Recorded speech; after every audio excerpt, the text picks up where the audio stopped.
தோழர்களே, தமிழ்நாடு கலை இலக்கிய பெருமன்றம் முன்னெடுத்த நாளும் ஓர் அதிகாரம் என்கிற தலைப்பின் கீழ் நம்முடைய ஒரு தொடர் பயணமாக பயணித்துக் கொண்டிருக்கிறோம். தோழமைகளே, ஆளுமைகளே, நம்முடைய பயணம் என்பது மக்களுக்கான உயிரோட்டமான பயணம் என்பதை நாம் அனைவரும் அறிந்ததே ஆகும். இந்த பயணத்தில் இன்றைய தினம் நாம் 90வது அதிகாரத்தில் 91ஆம் நாள் நிகழ்வில் பெரியாரை பிழையாமை என்கிற அதிகாரத்தில் நாம் இணைந்திருக்கிறோம் தோழமைகளே. அதற்கு முற்றோதல் செய்வதற்காக புதுவையில் இருக்கக்கூடிய ராம்சந்த் என்ஆர் பொது மேல்நிலைப் பள்ளியினுடைய 7ஆம் வகுப்பு மாணவி சு ஆஸ்மிதா அவர்கள் நம்மோடு முற்றோதல் செய்வதற்காக இணைந்திருக்கிறார்.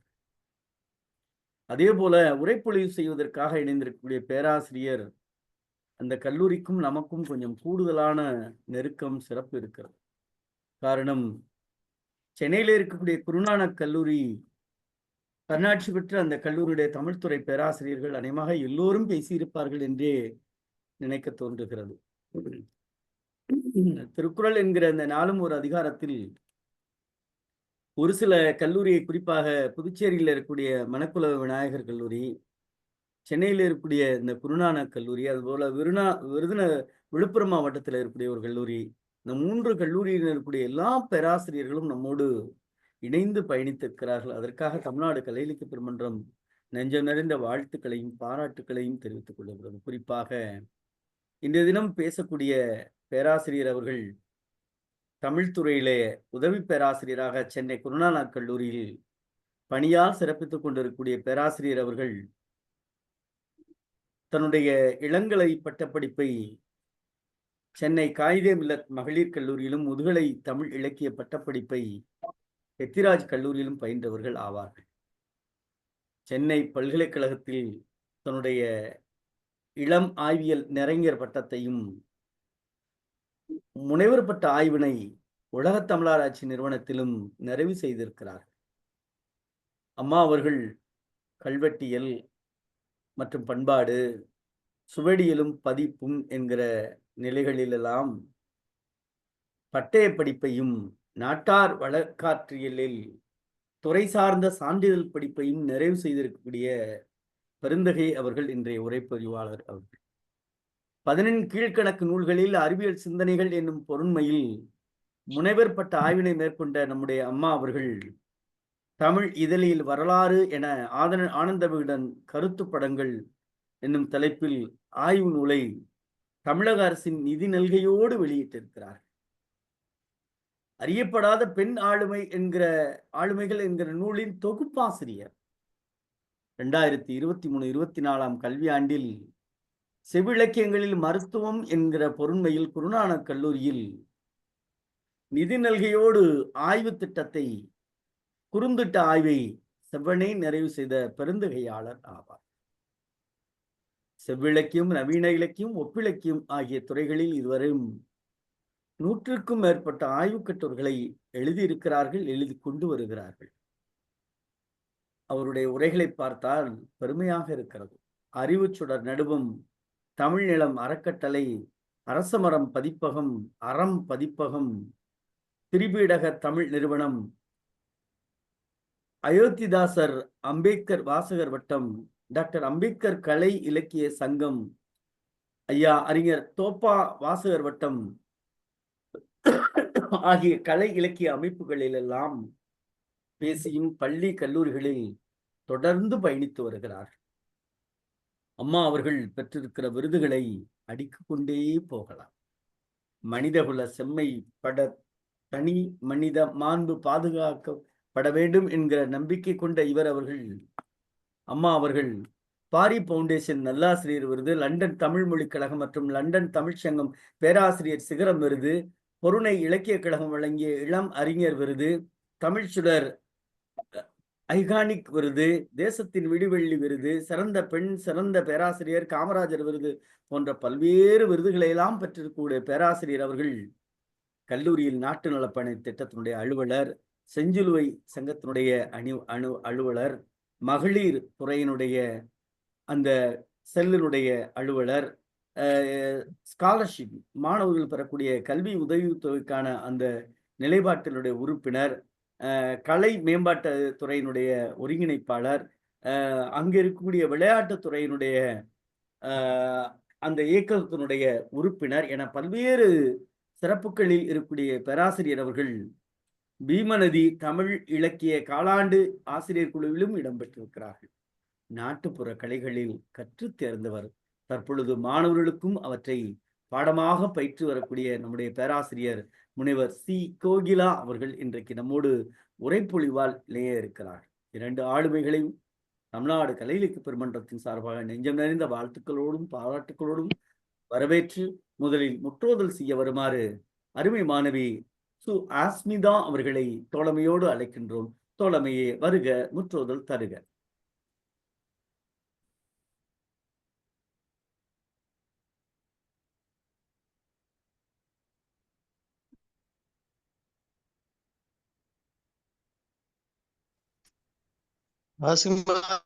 சொல்லுங்கம்மா.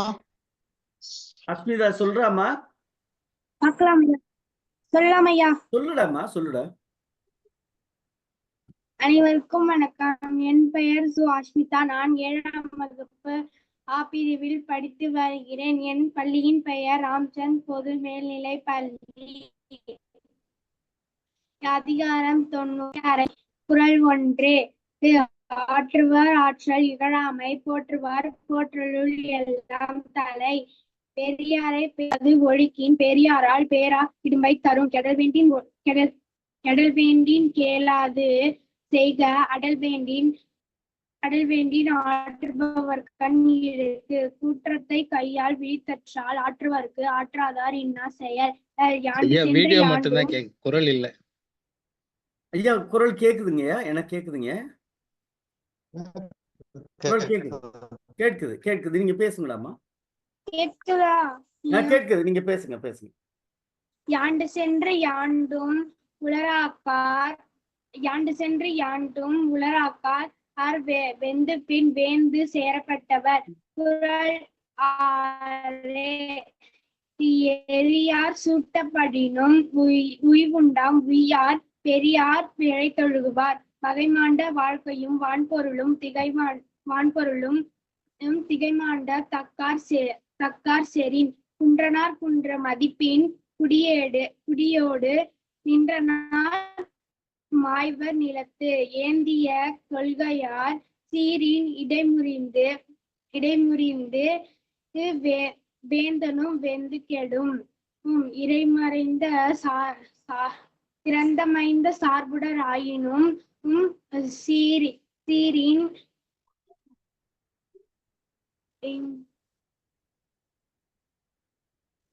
இறந்தமைந்த சீர்குடையராயினும் சிறந்தமைந்த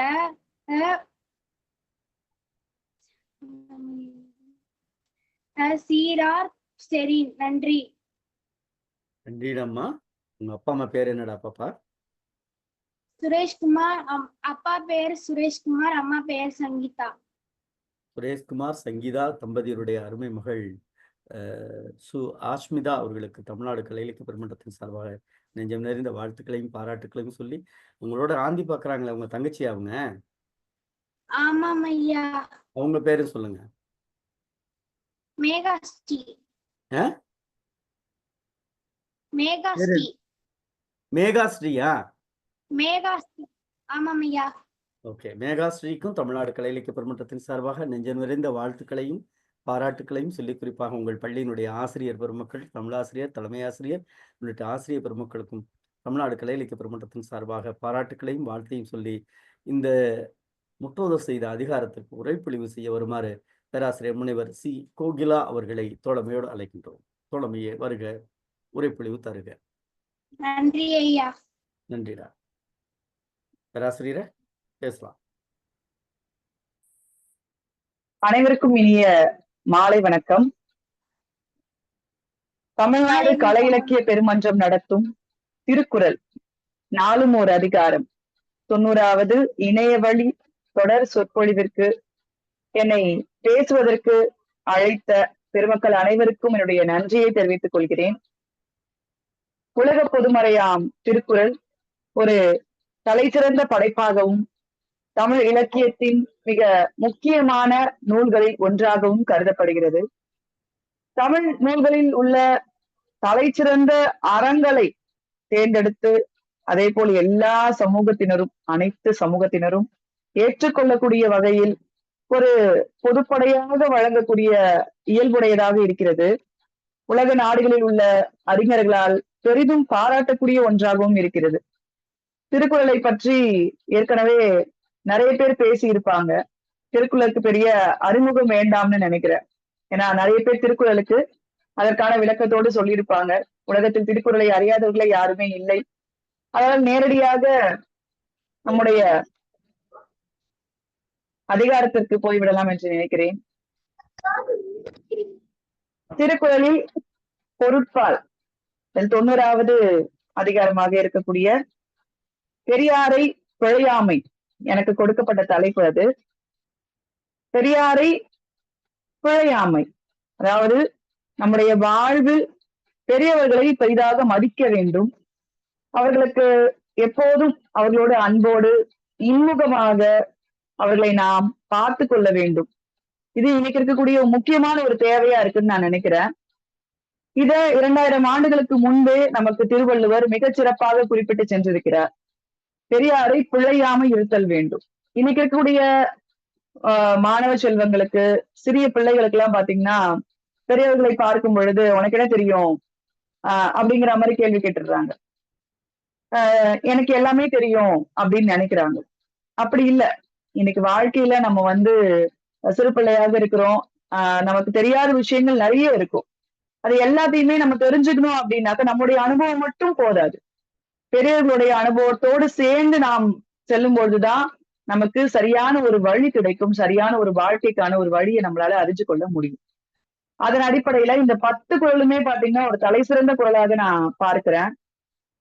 முதல் குறள் பாத்தீங்கன்னாக்க, ஆற்றுவார் ஆற்றல் இகழாமை, போற்றுவார் போற்றலும் எல்லாம் தலை. அதாவது நம்ம வாழ்க்கையில ஒரு செயலை செய்து முடிக்கணும் அப்படின்னு நினைச்சோம்னா வயதில் பெரியவர்களுடைய அவர்களுடைய அனுபவ அறிவை, அவர்களுடைய வாழ்வியல் நெறியை தெரிந்து கொண்டு அதற்கு ஏற்றார் போல அவர்கள் சொல்லக்கூடிய கருத்துக்களை ஏற்றுக்கொண்டு வாழ வேண்டும். அவர்களை இகழக்கூடாது. அப்படி ஒருவேளை இகழ்ன்றோம், அவங்க சொல்றதை கேட்காம இருக்கிறோம் அப்படின்னாக்க நமக்கு தேவையில்லாத பிரச்சனைகள் வரும். இதுவே அவங்க சொல்றதை கேட்டு நம்ம நடந்துக்கிறோம் அப்படின்னாக்க நிச்சயமா நமக்கு அவை அனைத்தும் ஒரு காவல் புரிவதாக, நமக்கு காவலாக, சிறந்த காவலாக இருக்கும் என்பதை நம்மால் அறிய முடிகிறது. இப்போ பான்ஸ் பாலு அப்படின்னு சொல்லிட்டு ஒரு பறவை இருக்கு. இந்த பறவை பாத்தீங்கன்னாக்க அர்ஜென்டினால இருந்து கலிபோர்னியா வரைக்கும் பறந்து செல்லக்கூடியது. கிட்டத்தட்ட ஒரு 3 மாத காலகட்டம் வரைக்கும் என்ன பண்ணும் அப்படின்னாக்க, அது பறந்து சென்று தன்னுடைய இனப்பெருக்கத்தை முடித்துவிட்டு மறுபடியும் 3 மாத காலம் பறந்து வரும். அது போகும்போது பாத்தீங்க அப்படின்னாக்க ஒரு கூட்டமாக பறந்து செல்லக்கூடிய ஒரு பறவையாக இருக்கிறது. தாய் பறவை என்ன பண்ணும் அப்படின்னாக்க அவர்களுக்கு சிறந்த ஒரு வழிகாட்டியாக முன்னின்று பறந்து செல்லும். பறந்து சென்று கொண்டே இருக்கும்பொழுது அதுக்கு முன்பே பாத்தீங்க அப்படின்னாக்க தன்னோட வாயில எங்கேயாவது இளைப்பாறணும் அப்படிங்கிறதுக்காக வாயில ஒரு சிறிய ஒரு குச்சியை எடுத்துக்கிட்டு தான் போகும். இளைப்பாறணும், எங்க இளைப்பாறணும்னு சொல்லிட்டு என்ன பண்ணுமா, அந்த தாய் பறவை எல்லா பறவைக்கும் வழிகாட்டணும். அப்ப இந்த இடத்துல நம்ம என்ன பண்ணலாம், இளைப்பாறலாம் அப்படின்னு சொல்லும் போது அந்த குச்சியை போட்டுட்டு தாய் பறவையோடு எல்லா பறவையும் ஒன்றிணைந்து இளைப்பாறி விட்டு மறுபடியும் பறந்து செல்லும். ஒரு பறவை, ஒரு சிறிய பறவை இருக்கு பாருங்க, ஒரு சின்ன பறவை பாத்தீங்கன்னா ஒரு 300 கிராம் தான் இருக்கும். அந்த சின்ன பறவை பாத்தீங்கன்னாக்க ஒரு வழிகாட்டியாக தன்னுடைய தாயை அது வழிகாட்டி எடுத்துக்கொண்டுதான் ஒரு இடத்துல இருந்து ஒரு இடத்துக்கு செல்லுது. அது போலதான் நம்ம வாழ்க்கையில பெரியோரை மதித்து அவங்கள ஒரு வழிகாட்டியாக நினைத்து நம்ம வாழ்றோம்னு வச்சுக்கோங்களேன், நமக்கு எந்த ஒரு பிரச்சனையும் ஏற்படாது. தாய் பறவைக்கு தெரியும், இங்கு இளைப்பாறினால் தன் பிள்ளைகளுக்கோ தன்னை நாடி வரக்கூடிய அந்த எத்தனை பறவைகளுக்கோ அத்தனை பறவைகளுக்குமே எந்த ஒரு இடர்பாடும் ஏற்படாதுங்கிறது அதுக்கு தெரியும். அது போலதான் நம்ம வாழ்க்கையில நம்ம என்ன பண்ணணும், எக்காரணத்தை கொண்டும் தன்னோட பெரியோரை இகழாம அவங்க சொல்லக்கூடிய நல்ல வழிமுறைகளை பின்பற்றி நடக்கணும். அடுத்த குறள் பாத்தீங்கன்னாக்க, பெரியாரை பேணாது ஒழுகீர், பெரியாரால் பேரா இடும்பை தரும். பெரியவரை மதிக்காம நடந்துக்கிட்டோம் அப்படின்னாக்க நமக்கு நீங்காத துன்பத்தை அது ஏற்படுத்தும். பெரியவர்கள் அப்படின்னாக்க வயதில் முதியவர்கள் அப்படின்னு மட்டும் கிடையாது. சான்றோர்களா இருக்கக்கூடியவங்க, முக்கியமா நம்மை விட அனுபவத்தில் மிகவும் கொஞ்சம் உயர்நிலையில இருக்கக்கூடியவங்க, ஆசிரியர்களாக இருக்கலாம், நம்மளுடைய பணியில் இருக்கக்கூடிய மேல் அதிகாரிகளாக இருக்க செய்யலாம். இந்த மாதிரி நம்முடைய வாழ்க்கையில நம்மை விட கொஞ்சம் உயர்ந்த இடத்துல இருக்கக்கூடிய, இல்ல நம்மளை விட கொஞ்சம் அதிகப்படியான அனுபவ அறிவு மிக்கவங்க எல்லாம் இருக்கிறாங்க இல்லையா, அவங்களுடைய சொற்களை நம்ம கேட்டு நடக்கணும். அப்போ நம்ம கேட்டு நடக்கிறோம் அப்படின்னா நமக்கு பெரும் துன்பத்தை அது ஏற்படுத்தாது. இப்போ நம்ம ஆசிரியர் வந்து இதை செய்யாத அப்படின்னு சொல்றாங்க, நம்ம செய்யாம இருக்கணும். இன்னைக்கு பாத்தீங்கன்னா மாணவர்கள்கிட்டயே பாத்தீங்கன்னாக்க ஒரு சீனியர் ஜூனியர் அப்படிங்கிற ஒரு பாகுபாடு இருக்கு. ஒரு ஃபர்ஸ்ட் இயர் பையன் செகண்ட் இயர் பையன் சொல்றதை கேட்க மாட்டேங்கிறான், தேர்ட் இயர் பையன் சொல்றதை கேட்க மாட்டேங்கிறான். ஏன் அப்படின்னாக்க நான் வந்துட்டு நான் சொல்றது நீங்க அவங்க சொல்றது நான் ஏன் கேட்கணும் அப்படிங்கிற ஒரு மனப்பக்குவம் இருக்கு. அதை மீறி இன்னைக்கு இருக்கக்கூடிய மாணவர்களுக்கு இருக்கக்கூடிய பிரச்சனைகள் என்ன அப்படின்னு பாத்தீங்கன்னா, இவங்க என்ன தேவையில்லாம நிறைய பேசிட்டு இருக்காங்க. இப்ப இந்த பூமர் அப்படிங்கிற வார்த்தை ரொம்ப பிரபலமாயிட்டே வருது. நம்ம ஏதாவது சொன்னோம் அப்படின்னாக்க வந்து இவங்க இன்னும் பழைய காலத்திலேயே இருக்கிறாங்க.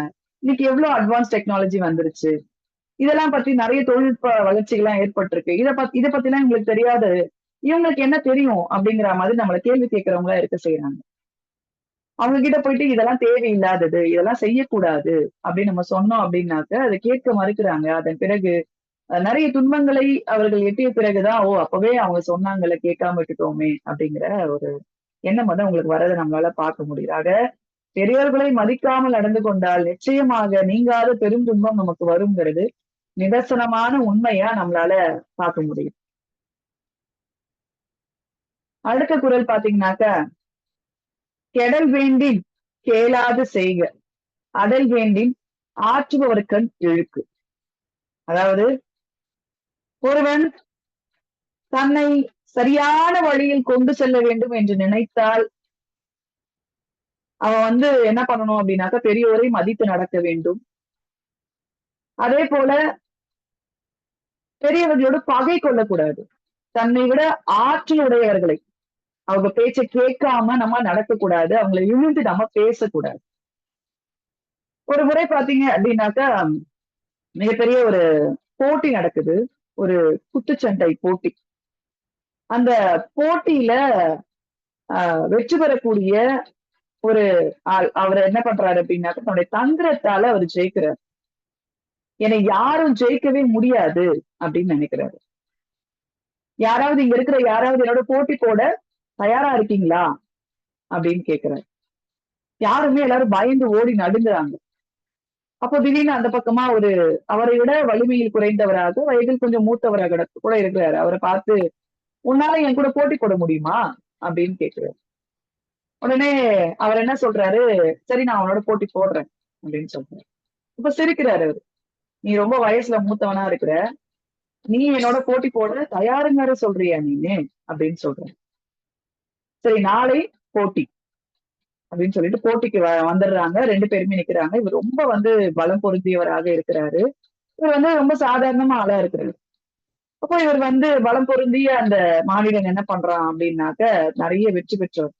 என்ன பண்றான் அப்படின்னாக்க தந்திரத்தால ஜெயிக்கணும் அப்படிங்கிற நோக்கத்தோட அந்த வயதான முதியவரிடம், பலம் குறைந்தவரிடம் ரொம்ப வந்து மோசமா பேசுறாரு. ரொம்ப கேவலமா அவரை திட்டுறாரு, ரொம்ப கேவலமா அவரை வந்து பேசுறாரு, காரி உமிழ்றாரு. உன்னால என்ன பண்ண முடியும், என்னெல்லாம் ஜெயிக்கணும்னு சொல்லிட்டு நீ வந்து இந்த மேடையில வேற ஏறி வந்துட்டியா அப்படின்னு சொல்லிட்டு கேட்கிறாரு. இவர் எதுவுமே பேசல, ரொம்ப அமைதியா நிதானமா அவரை பார்த்துக்கிட்டே இருந்தாரு. அவ்வளவுதான். ரொம்ப கோவத்துல கத்தி கூச்சல் போட்டு கடைசியா மயக்கம் போட்டு கீழே விழுந்து இறந்துட்டான். அந்த முதியவர் வந்து வெற்றி பெற்றவராக அவருக்கு பரிசு கொடுக்கப்படுது. நம்ம வந்து எந்த அளவுக்கு பொறுமையா இருக்கிறோமோ, எந்த அளவுக்கு நிதானத்தோடு இருக்கிறோமோ, அப்ப நமக்கு வெற்றி நிச்சயமா கிடைக்குங்கிறது ஒரு பக்கம். இன்னொன்னு, நம்ம பலம் பொருந்தியவனா இருக்கிறோம், நம்ம வந்து நமக்கு எல்லாம் தெரியும், நம்மளால எல்லாம் முடியுங்கிற கர்வம் வந்து நமக்கு இருக்கக்கூடாது. நம்ம விட ஆற்றல் உடையவர்கள் இந்த உலகத்துல யாருமே இல்லை அப்படின்னு நம்ம நினைச்சிடக்கூடாது. அப்படி நினைச்சிட்டு நம்ம இருக்கிறோம் அப்படின்னாக்க அந்த புகழ் போதையிலேயே நமக்கு இருக்கக்கூடிய அத்தனையுமே அழிந்து போகும். அதனால நம்ம என்ன பண்ணக்கூடாது, நம்மை விட ஆற்றல் உடையவர்கள் பேச்சை கேட்காம இழிந்து பேசி அவர்களை அவமானப்படுத்துவது என்பது எப்போதுமே கூடாது.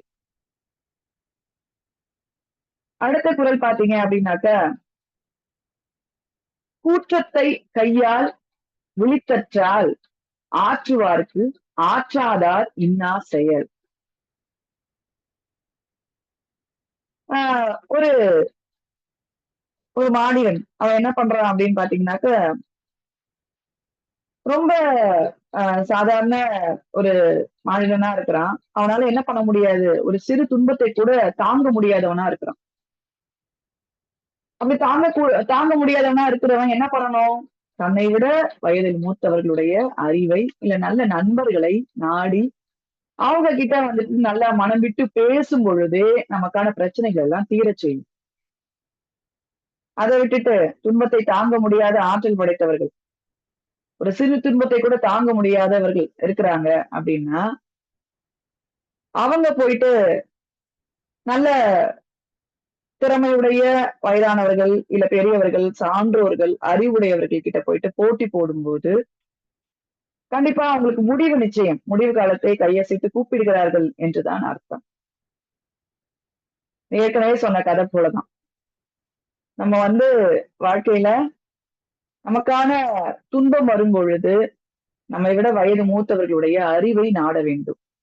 அவர்களிடம் சென்று தனக்கான தேவைகளை நட்புணர்வோடு கேட்டு அறிந்து அதை நாம் எப்படியாவது சரி செய்து கொள்ள வேண்டும். அதை விட்டுட்டு நான் எனக்கு எல்லாம் தெரியும் அப்படின்னு நினைச்சிட்டு இருந்தோம் அப்படின்னாக்க நிச்சயமாக நமக்கு துன்பம் நேரிடும். நமக்கான ஒரு துன்பத்தை நம்மை தேர்ந்தெடுத்துக் கொள்வதாக இருக்க செய்யும். நம்ம வீட்டுல இருக்கக்கூடிய தாய் தந்தையுடைய அனுபவ அறிவின் அடிப்படையில அவங்க சொல்லக்கூடிய விஷயங்களை கேட்டு அறிந்து வாழ்க்கையில் நடந்தோமே ஆனால் நமக்கு எந்த ஒரு துன்பமும் ஏற்படாது. கண்ணதாசன் சொல்றாரு ரொம்ப அழகா, தாளிட்ட வீட்டில் தாய் தந்தையருக்கு பூசை செய்தல் வேண்டும் அப்படின்னு சொல்றாரு. அவர்களுக்கு பூசை செய்து அவர்களுக்கு நல்ல வழிமுறைகளை செய்து நாம் அவருடைய பேச்சை கேட்டு நடக்கிறோம் அப்படின்னாலே நமக்கு எந்த ஒரு துன்பமும் சேராது. புனித மனிதர்னு ஒரு ஜென் கதை. ஒரு சிறுவன் இப்ப அவன் என்ன பண்றான் அப்படின்னாக்க, தனக்கு நிறைய துன்பங்கள் இருக்கிறது, நான் யாரிடமாவது சென்று என்னுடைய துன்பத்தை பகிர்ந்து கொள்ள வேண்டும் அப்படின்னு நினைக்கிறான். அப்போ அவருடைய நண்பன் என்ன சொல்றான் அப்படின்னாக்க, புனித மனிதர்னு ஒருத்தர் இந்த மலை மேல இருக்கிறாரு, அவரை போய் பாருங்க அப்படின்னு சொல்றாரு. அவன மலை மேல போறான். போயிட்டு ஒரு இடத்துல போயிட்டு இளைப்பாறலாம்னு நினைக்கிற இடத்துல ஒரு சின்ன குடிசை போட்ட வீடு இருக்கு. அங்க ஒரு வயதான முதியவர் என்ன பண்றாருன்னா, வெளியே தன்னுடைய செடிகளுக்கு எல்லாம் தண்ணீர் விட்டு கொண்டு வீட்டை எல்லாம் பராமரிச்சு கொண்டுட்டு இருக்கிறாரு. அப்போ இவன் போயிட்டு கேட்கிறான், இந்த ஊர்ல புனித மனிதன் யாரோ இருக்கிறாருக்காமே, அவர் யாரு, அவரை நான் பார்க்கணும் அப்படின்னு சொல்லிட்டு கேட்கிறான். அப்போ சரி உள்ள வாங்க அப்படின்னு சொல்லிட்டு அந்த முதியவர் கூப்பிடுறாரு. உள்ள போன உடனே அதுக்கு அடுத்து பெருசா இடம் இல்ல, ஒரு சின்ன இடம் தான் இருக்கு. போன உடனே எங்கங்கயா இருக்கிறாரு சொல்லுங்க, நான் அவரை பார்க்கணும் அப்படின்னு சொல்றாரு. நீங்க புனித மனிதரை பார்த்துட்டீங்க அப்படின்னு சொல்றாரு.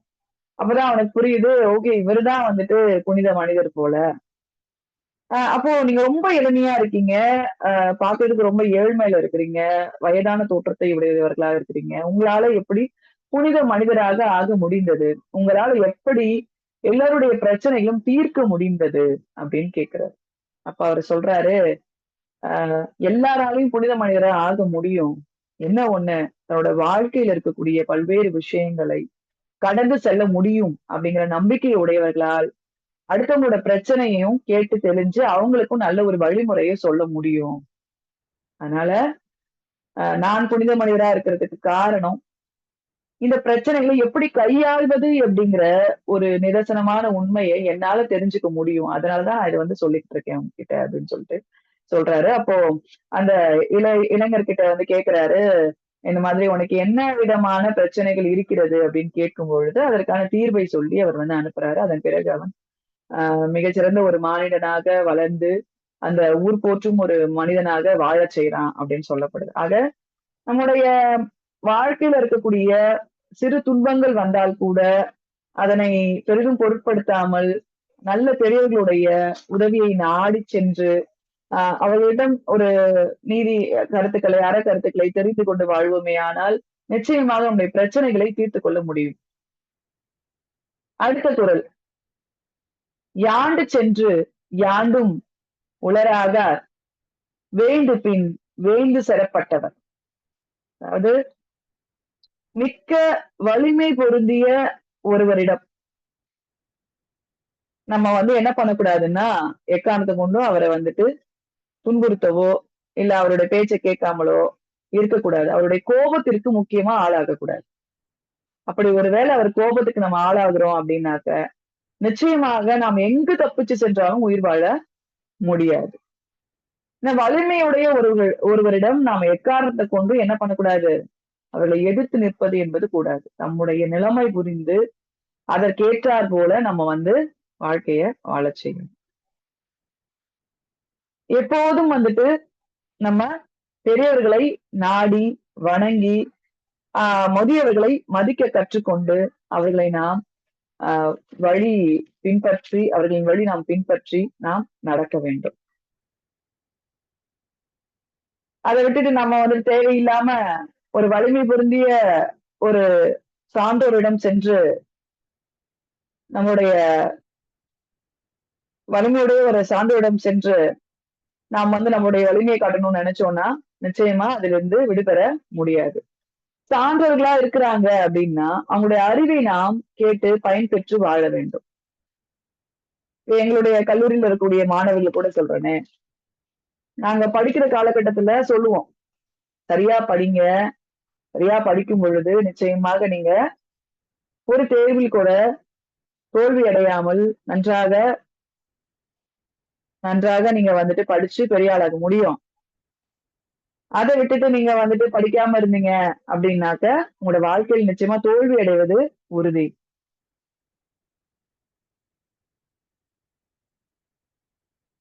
அதனால இதே போல இன்னொரு கருத்து ஒண்ணு இருக்கு. என்னன்னா, இப்போ வலிமையுடைய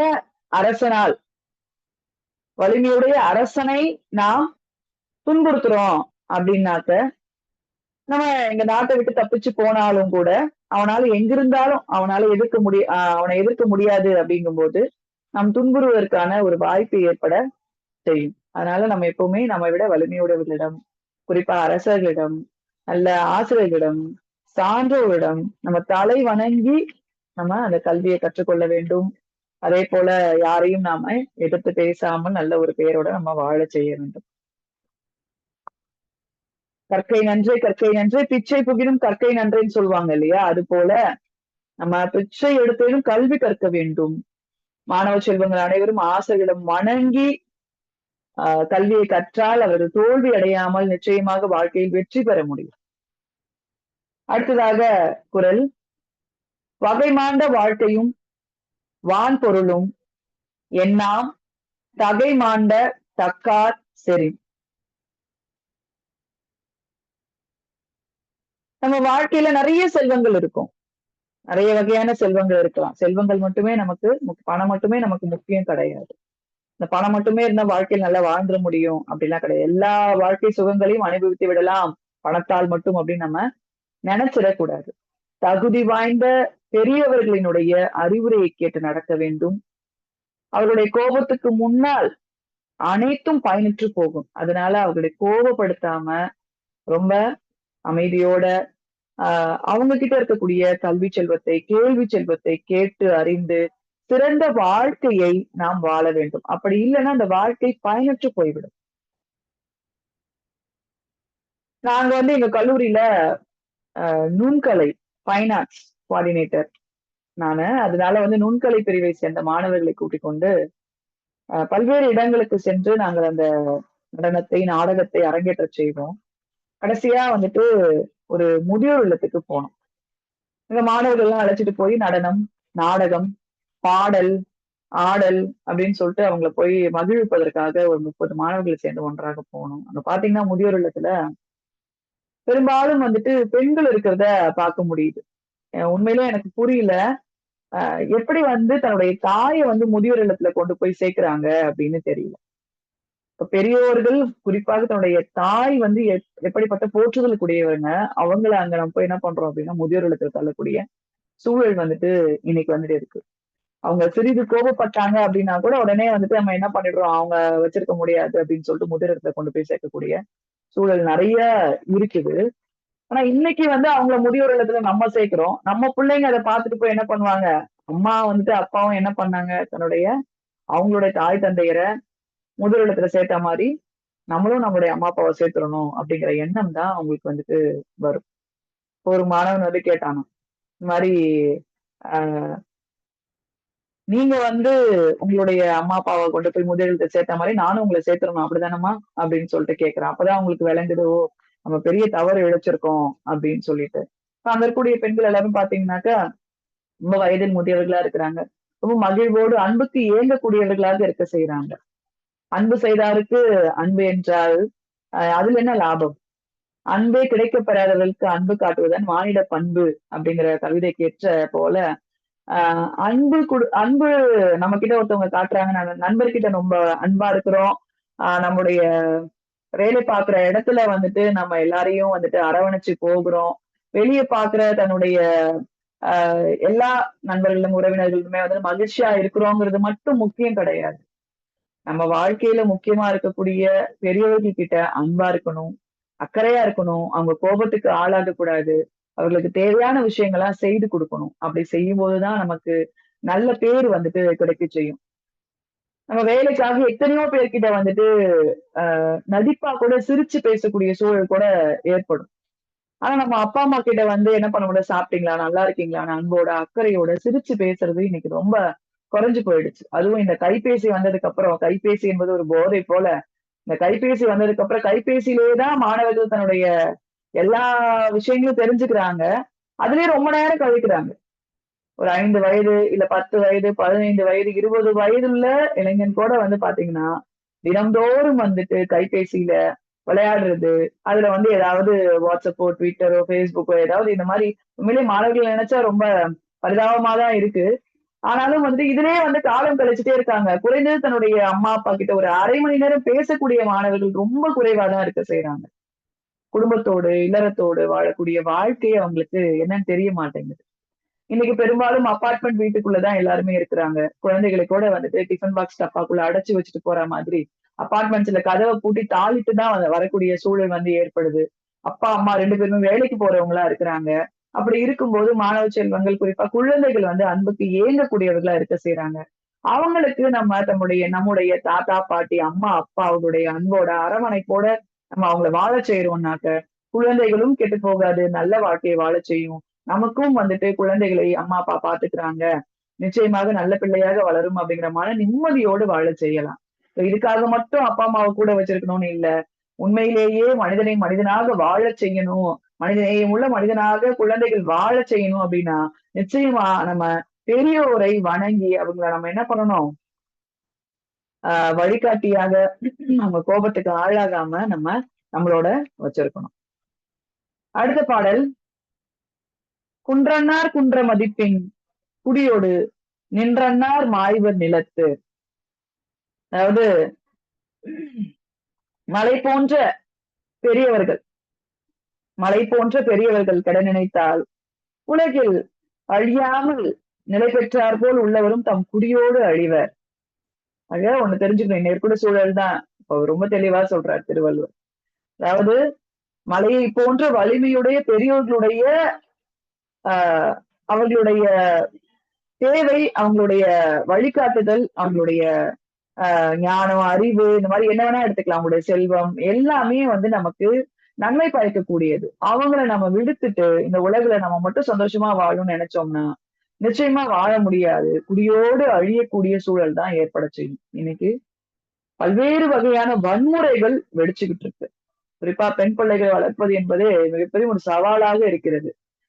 பெண் முன்னேற்றத்தை வைத்துதான் நாட்டின் முன்னேற்றத்தை அளவிட முடியும்.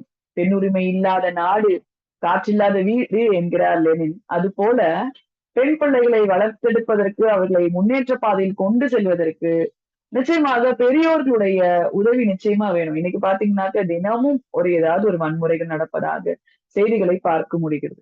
இதுக்கு காரணம் பெண் பிள்ளைகளை பாதுகாப்பது மட்டும் இல்ல, ஆண் பிள்ளைகளுக்கு இந்த வாழ்க்கை எப்படிப்பட்டது, பெண் என்பவள் எப்படிப்பட்டவள், ஆண் என்பவன் எப்படிப்பட்டவன், எப்படி இருக்க வேண்டும் இந்த வாழ்க்கையிலங்கிற ஒரு அறச்செய்திய நெறிய கத்தி கொடுக்கறதுக்கு கண்டிப்பா வந்துட்டு பெரியோர்கள் உதவி நிச்சயமா வேணும். அவர்கள் இல்லாத போதுதான் என்ன நடக்குதுன்னா இந்த பிள்ளைகள் தேவையில்லாத இந்த செல்போனை டிவியை பார்த்துக்கிட்டே உட்கார்ந்து இருந்துகிட்டு வாழ்க்கைனா என்னன்னே தெரியாம வாழ்ந்துட்டு இருக்கிறாங்க. அதனால இன்னைக்கு பல வகையான வன்முறைகள் நிகழ்வதற்கு கூட காரணம் என்ன அப்படின்னா பெரியோர்களை நாம் மதிக்காம நடந்துக்கிறதும் அவங்க சொல்ல கேட்காம நடந்துக்கிறதும் தான் காரணமா இருக்க செய்யுது. அதனால பெரியோர்களை எப்போதுமே நாம் அவர்களை நல்ல வழிமுறைகளை பின்பற்றி அவர்களை நாம் நடக்க வேண்டும் அப்படின்னு நான் கேட்டுக்கிறேன். அடுத்த குறள்.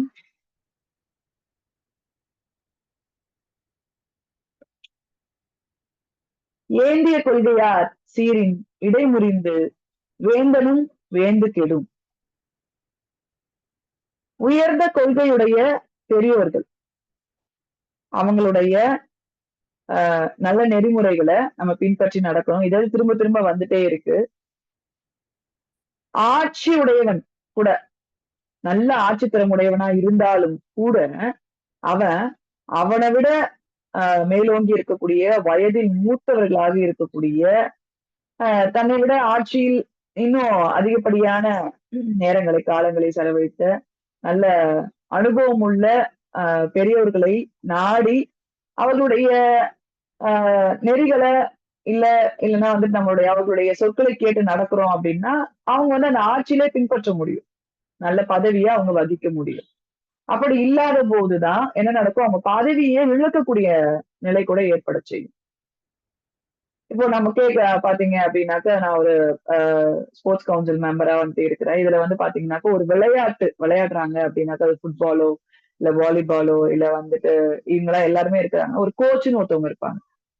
ஒரு 11 பேர் கொண்டு விளையாடக்கூடிய ஒரு கிரிக்கெட் கூட சொல்றேன், கிரிக்கெட்டோ இல்ல வந்து ஃபுட்பாலோ எதுனாலுமே பாத்தீங்கன்னா அவங்களுக்கு கோச்சுன்னு ஒருத்தவங்க இருப்பாங்க.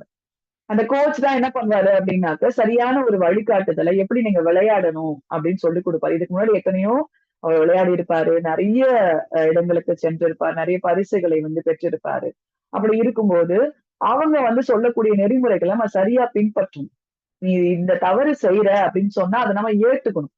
அந்த தவறை நாம எப்படி செய்யாம இருக்கணும் அப்படின்னு நம்ம கத்துக்கணும். அப்போ ஒரு கோச் இருக்காரு, அவர் சொல்றதை கேட்காம நடக்கிறாங்க அப்படின்னா அவர் நிச்சயமாக ஒரு நல்ல ஒரு விளையாட்டுல வந்து வெற்றி பெறக்கூடிய ஒரு மாணவனாக நிச்சயமா வாழ முடியாது.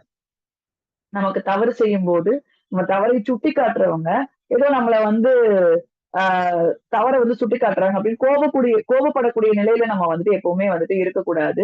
அது நம்மளுடைய நன்மைக்காக தான் சொல்றாங்கிறத நம்ம புரிஞ்சு நடந்துக்கணும். அப்போ ஒரு கோச் வந்து ஒருத்தர் சொல்றாரு அப்படின்னா அதை உடனே கேட்டுக்கிட்டு என்ன பண்ணணும்னா நம்ம நடக்கணும். அப்படி நடக்கும்போதுதான் அந்த ஒரு டீமே வந்து வின் பண்ண முடியும். அந்த கல்லூரிக்கே ஒரு பெயர் கிடைக்கும், நல்ல ஒரு மாணவனாக வெற்றி பெற செய்ய முடியும். அதை விட்டு நம்ம வந்துட்டு கோபப்பட்டுட்டு இருக்கோம் அப்படின்னாக்க அதுல எந்த ஒரு பயனும் வந்து நமக்கு கிடைக்காது. அதனால நம்ம எப்பவுமே உயர்ந்த கொள்கையுடைய பெரியோர்கள் சினம் கொண்டு திட்டுனா கூட நீ ஏன் இப்படி விளையாடுற, நீ ஏன் இப்படி பண்ற, நீ இப்படி பண்ணக்கூடாது, இது சரியா வந்து செய்யணும் அப்படின்னு சொன்னோம்னா நிச்சயமா அதை நம்ம வந்து கேட்டு நடந்துக்கணும். அதியமான் அவர்களுக்கு கூட ஔவையார் வந்துட்டு ரொம்ப நாசுக்கா பல விஷயங்களை சொல்லி கொடுக்கிறாரு. போர் என்பதை வேண்டாம் அப்படிங்கிறது போக ஒரு நல்ல ஒரு மன்னனாக இருக்க வேண்டும் என்றால் நிச்சயமாக நீ வந்து இதெல்லாம் கடைபிடிக்கணும் அப்படின்னு நமக்கு வந்து சொல்லி கொடுக்குறாங்க. அதியமானுக்கு வந்து சொல்லி கொடுக்குறாங்க. அது வந்து நமக்கும் இன்னைக்கு பாடமா இருக்கு, நமக்கும் அது வந்து விளங்கக்கூடியதாக இருக்க செய்யுது.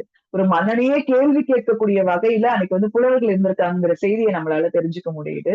சோ ஒரு புலவனாக இருந்தாலும் கூட, ஒரு சாதாரண ஒரு புலவனாக இருந்தாலும் கூட, மிகப்பெரிய மன்னனாக இருந்தாலும் கூட அவன் என்ன பண்ணணும், அதை கேட்டு நடந்து கொள்ள வேண்டும். நல்ல நெறிய வந்து போதிக்கிறாங்க அப்படிங்கும் போது அதை கேட்டு நம்ம நடந்துக்கணும். அதுதான் வந்து நமக்கு சிறப்பான ஒரு வழிகாட்டியாக இருக்க செய்யும். அடுத்ததாக கடைசியாக இருக்கக்கூடிய ஒரு குறள். இறந்தமைந்த சார்புடையர் ஆயினும் உய்யார் சிறந்தமைந்த சீரார் செறின்.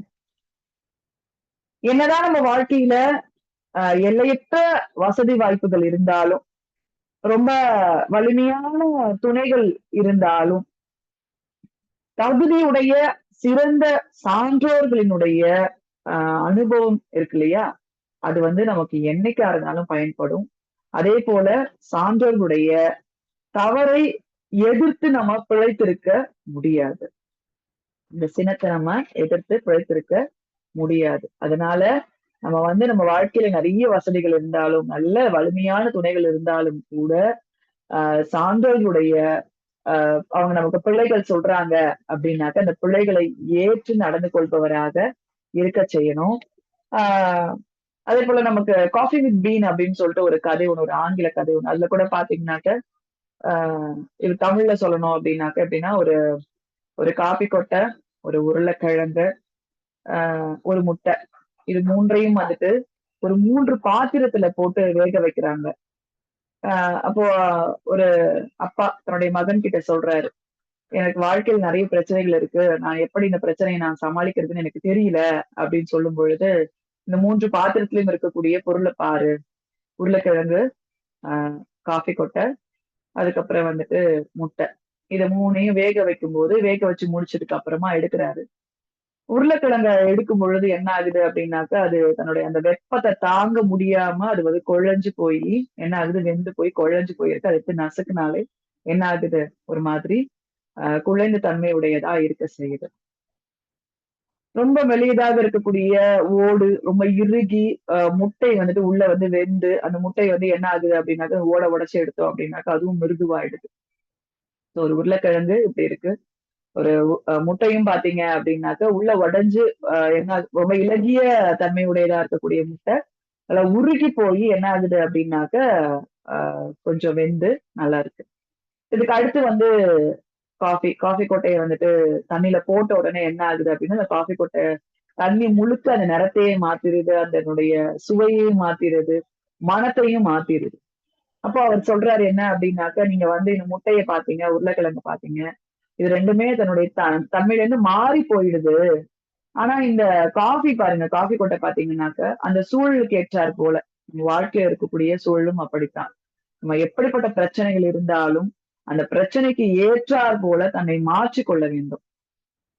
ஆஹ் இப்போ இந்த காஃபி கொட்டை எப்படி வந்துட்டு நிறத்தை மாற்றிக்கொள்கிறது, சுவையை மாற்றிக்கொள்கிறது, தன்னுடைய மனத்தை மாற்றிக்கொண்டு அப்படியே வந்துட்டு தன்னுடைய காஃபி கொட்டையில இருந்து அழகா வந்துட்டு ஒட்டுமொத்தமா அந்த தண்ணீரையே மாற்ற செய்வது இல்லையா, அது போல இந்த சமூகத்தை நாம் மாற்ற செய்ய வேண்டும். இந்த சமூகத்திற்கு ஏற்றார் போல நம்ம வாழ்க்கைய வாழ செய்ய வேண்டும். தன்னை சுற்றி இருப்பவர்கள் அத்தனை பேருக்குமே நம்ம ஒரு நல்ல ஒரு வழிகாட்டியா இருக்கணும். நம்ம பார்த்து எல்லாரும் வந்து அன்புடையவர்களாக, அக்கறை உடையவர்களாக எல்லாரும் வந்து வாழ செய்யணும். அதனால நம்ம எப்பவுமே என்ன பண்ணணும் அப்படின்னாக்க, இந்த காஃபி கொட்டையை போல நம்ம வாழ்க்கையில எல்லாத்தையும் வாழ வந்து கத்துக்கணும். ஒரு குரு என்ன பண்றாரு அப்படின்னாக்க, தன்னுடைய சீடர்களை கூட்டிக்கிட்டு ஒரு கிராமத்துக்கு செல்றாரு. அந்த கிராமத்துல வந்து இரவு நேரம் ஆகிவிட்டது, கடும் பசி, கடும் குளிர், அதனால வந்து அங்கேயே தங்கிடுறாங்க. அங்க இருக்கக்கூடிய மக்களிடம் சென்று உதவியை நாடுகிறார்கள். ஆனா அங்க இருக்கக்கூடிய மக்கள் யாருமே உதவி செய்ய முன்வரவில்லை. அதனால அப்படியே வந்துட்டு உறங்கி விடலாம்னு சொல்லிட்டு உறங்க போறாங்க. அப்போ குரு என்ன பண்றாருன்னா, சொற்பொழிவு ஆற்றுகிறார். இங்க இருக்கக்கூடிய மக்கள் அனைவரும் இந்த இடத்திலேயே மகிழ்வாக வாழ வேண்டும் சொல்லிட்டு சொற்பொழிவு ஆற்றிட்டு முடிக்கிறாரு. அடுத்த நாள் வேற கிராமத்துக்கு போறாங்க. அந்த கிராமத்துல இருக்கக்கூடிய மக்களை வந்துட்டு இவங்களை ராஜ மரியாதையோட நல்ல உணவு உபசரிப்போட வந்துட்டு இவங்களை வந்து வரவேற்று நல்லா கவனிச்சுக்கிறாங்க. அப்போ அங்க இருக்கக்கூடிய மக்கள் அனைவருமே பல்வேறு இடங்களுக்கு சென்று, பல்வேறு திசைகளுக்கு சென்று சிதறி போகட்டும் அப்படின்னு சொல்லிட்டு குரு சொல்லி முடிக்கிறாரு சொற்பொழிவுல. இவங்களுக்கு ஒண்ணுமே புரியல. அப்ப வந்துட்டு சொல்றாரு, இதுதான் வாழ்க்கையினுடைய தத்துவம். அதாவது நல்ல அன்புடையவர்களாக, அக்கறை உடையவர்களாக, உதவி செய்யக்கூடியவர்களாக, மனிதநேயம் உள்ள மனிதர்களாக இருக்கக்கூடியவர்கள் பல்வேறு இடங்களில், பல்வேறு திசைகளில், எல்லா இடங்களிலும் வந்து போகும்போது அவங்க வந்து என்ன ஆவாங்க அப்படின்னாக்க, எல்லோரிடமும் அன்போடும் அக்கறையோடும் வாழ செய்வாங்க. அதனாலதான் நான் என்ன பண்றேன்னா, இவங்கெல்லாம் சிதறி போகட்டும்னு நான் சொல்றேன் அப்படின்னு சொல்றாங்க. சோ இந்த மாதிரி இந்த ஒரு நல்லதொரு வாய்ப்பை ஏற்படுத்திய இந்த தமிழ்நாடு கலை இலக்கிய பெருமன்றம் நடத்தக்கூடிய திருக்குறள் நாளும் ஒரு அதிகாரம் நடத்தக்கூடிய மக்களுக்கு நன்றியை தெரிவிச்சுக்கிறேன். இந்த மாதிரி எல்லா இடங்களும் எல்லா திசைகளிலும் வந்துட்டு அவங்க வந்து அன்போடு அக்கறையோடு எல்லா மக்களுக்கும் வந்துட்டு நல்ல செய்திகளை கொண்டு போய் சேர்க்கணும் அப்படிங்கிற அடிப்படையோட இந்த நிகழ்ச்சியை நடத்திட்டு வராங்க. நம்ம கிட்ட இருக்கக்கூடிய கதைகள் கூட பாத்தீங்க அப்படின்னாக்க, ஒரு குரு, ஒரு சீடர் அப்படிங்கிற மாதிரிதான் பெரும்பான்மையான கதைகள் கூட இருக்க செய்யும். ஜென் கதைகள் எடுத்துக்கோங்க, பௌத்த கதைகள் எடுத்துக்கோங்க, இல்ல வேற ஏதாவது நபிகள் நாயகமோ, இல்ல இயேசு கிறிஸ்துவோ, இல்ல இந்த மாதிரி இருக்கக்கூடிய நிறைய தலைவர்கள், நிறைய வந்து சமயவாதிகள், யார வேணா எடுத்துக்கோங்க. அவங்க வந்து ஒரு மிகப்பெரிய ஒரு குருவாக, ஒரு சான்றோராக இருந்து நமக்கு வழிகாட்டுறவங்களா இருக்க செய்வாங்க. அவங்களோட கொள்கைகள் இன்னைக்கும் இருக்கிறதுக்கு காரணம் என்ன அப்படின்னு பாத்தீங்கன்னா, இன்னைக்கும் அவங்க நம்ம நினைச்சு பாக்குறோம், அவங்களுடைய சமயங்களை பின்பற்றுறோம், அவங்களோட கொள்கைகளை நம்ம பின்பற்றுறோம் அப்படின்னாக்க என்ன காரணம்னா, அவங்க மக்களுக்காக தான் நன்மையான முறையில நிறைய நீதி கருத்துக்களை வந்து நமக்கு கொடுக்குறாங்க. அதனால நல்ல குருவினுடைய நல்ல பெரியோருடைய சான்றோருடைய அறிவுரைகளை கேட்டு நம்ம வாழ்க்கையை நடத்தும் போது நமக்கு எந்த ஒரு பிரச்சனையுமே ஏற்படாது. அதனால எப்போதுமே நாம் பெரியாரை பிழையாமை நன்று. அதனால நம்ம பெரியாரை பிழையாம எப்போதுமே அவங்க நம்ம நல்ல வழிமுறையோடு நம்ம வந்து அவங்களோட பயணிக்கிறோம் அப்படின்னாக்க நமக்கு எந்த ஒரு பிரச்சனையும் வராது. அதுக்காக தான் இந்த அதிகாரமே நமக்கு வந்து கொடுக்கப்பட்டிருக்குன்னு நினைக்கிறேன். இந்த ஒரு வாய்ப்பளித்த அனைத்து மக்களுக்கும் என்னுடைய நன்றியை தெரிவிச்சுக்கிறேன். நன்றி. வேற ஏதாவது சொல்லணுங்களா? நன்றி பேராசிரியரே. ஒரு நீண்டதொரு நன்றி நன்றி. உண்மையில காலத்திற்கேற்ற பெரியாரை பிழையாமை என்கிற அந்த சொல்லாடல் இன்றைய காலத்திற்கு தேவையான சொல். அந்த சொல்லுக்கு ஏற்றாற்போல நீங்களும் அந்த அதிகாரத்தை லாவகமாக கையாண்டீர்கள். எப்படின்னா குறிப்பாக இந்த சமூக அக்கறையோடு இன்னமும் குறிப்பாக இளையோரிடமும் அவருடைய மனநிலை அறிந்து அவர்களுடைய வாழ்வியல் கூறுகள் எப்படி பயணிக்க வேண்டும் என்று நம்ம அடிக்கடி சொல்றதுதான் கலை இலக்கிய பெருமன்றத்தினுடைய இந்த இணைய வழியில உரைப்பொழிவாளர்களிடம் நாம் எதிர்பார்ப்பது அவருடைய சிந்தனையை தானே தவிர யாரோ எழுதி வைத்த உரையை அல்ல என்று நாம் பலமுறை சொல்லுகிற சொல் உண்டு. அதுபோல வள்ளுவன் தந்த அந்த திருக்குறளுக்கு உங்களுடைய சிந்தனையினுடைய அடிப்படையில் இந்த சமூகத்தில் இருக்கக்கூடிய அவலங்களை ஒரு ஒப்பிட்டு சமூகத்தினுடைய மாற்றத்திற்கான ஒரு எதிர்பார்ப்போடு உங்களுடைய உரைப்பொழிவு இருந்தது. அதற்காக தமிழ்நாடு கலை இலக்கிய பெருமன்றத்தின் சார்பாக நெஞ்ச நிறைந்த வாழ்த்துக்களையும் பாராட்டுக்களையும் முதலிலே பதிவு செய்கிறோம்.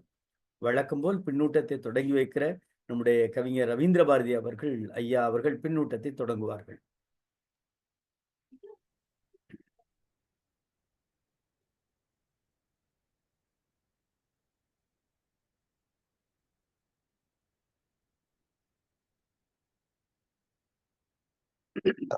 பேரன்பு கொண்டோரே, அன்பான தோழமைகளை உங்கள் அனைவருக்கும் அன்பு வணக்கம்.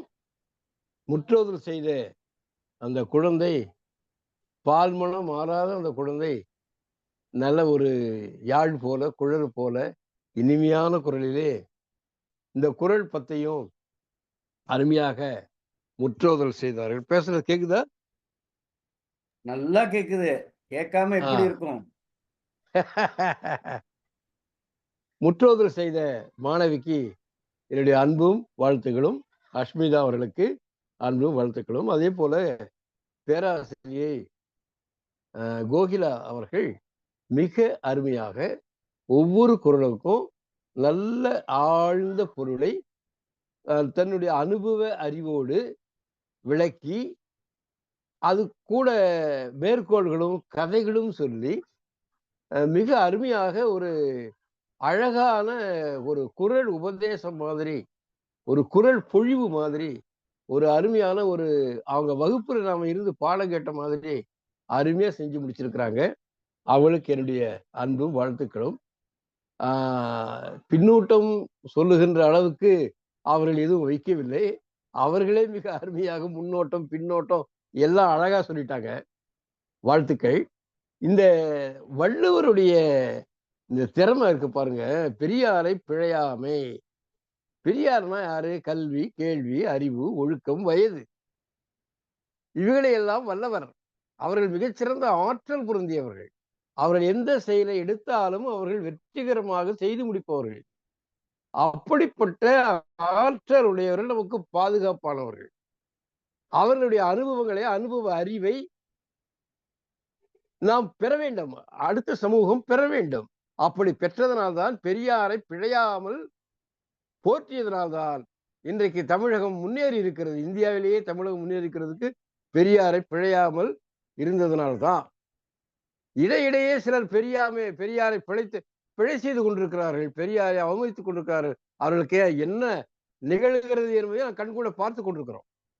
2000 வருஷத்துக்கு முன்னே பெரியோர்களை நாம் அவமதிக்க கூடாது, இகழக்கூடாது என்று வள்ளுவ பேராசான் மிக அருமையாக சொல்லியிருக்கிறான். இந்த அதிகாரத்துல வள்ளுவருடைய கோபம், எள்ளல், நகைச்சுவை இதெல்லாம் நம்ம கொண்டு ரசிக்கிற மாதிரி கருத்துக்களை எவ்வளவு ஆழமா சொல்றாரு பாருங்க. நீங்க அழிஞ்சு போகணும்னா பெரியவங்க சொல்லுவாங்க, நீ கெட்டு போடணும்னா இதெல்லாம் செய்ப்பா, நீ நல்லா இருக்கணும்னா இதெல்லாம் செய். நீ அழிஞ்சு போடணும் ஆசையா உனக்கு, நீ கெட்டு போடணும் ஆசையா அப்படின்னா பெரியோர்களுடைய பேச்சை கேட்காம உன்பாட்டுல செய். உனக்கு தோணுனதெல்லாம் செய். நீ அழிஞ்சு போடணும் ஆசையா, நீ கெட்டு போக வேண்டும் என்ற ஆசையா, பெரியவர்கள் பேச்சை கேட்காத. அவங்க பேச்சை கேட்காத, நீ என்ன வேணாலும் செய்ப்பா. செஞ்சா என்ன ஆகும்?